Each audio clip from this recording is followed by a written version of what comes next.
মানসিংহ মহলের কাছেই আমরা চলে এলাম একটা জায়গা, সেটার নাম হচ্ছে সাসবাহু মন্দির। তো এইখানে গোয়ালিয়রে এইটা মানসিংহ মহলের পাশাপাশি একটা দর্শনীয় স্থান।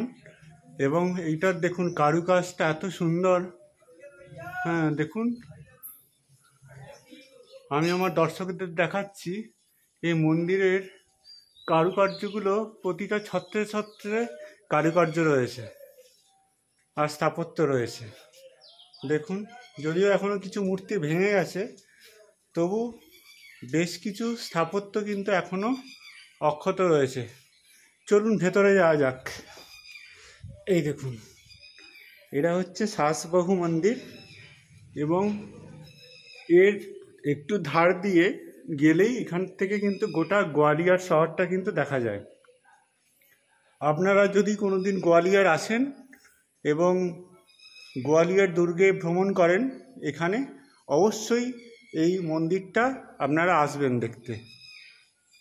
আচ্ছা, এই দেখুন সাইডে এখানে কিছু স্থাপত্য রয়েছে। এখানে দেখুন কিছু স্থাপত্য আছে, কিন্তু কারুকার্যটা অসম্ভবই সুন্দর।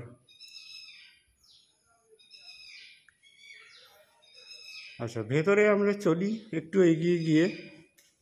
সাইড থেকে দেখুন এখানে আরেকটা জায়গা রয়েছে যেখানে টুরিস্টরা কিন্তু আসছেন। হ্যাঁ, ওইখান থেকে কিন্তু গোয়ালিয়র শহরটাকে পুরোপুরি দেখা যায়।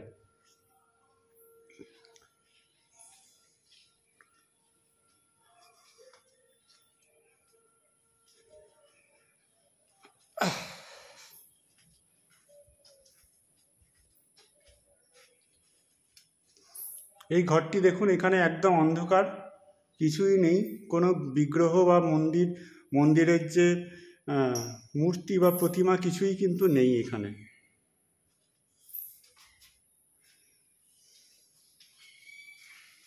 আচ্ছা, আমরা বাইরের দিকে একটু যাচ্ছি।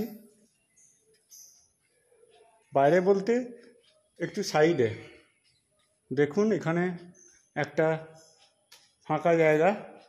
হ্যাঁ,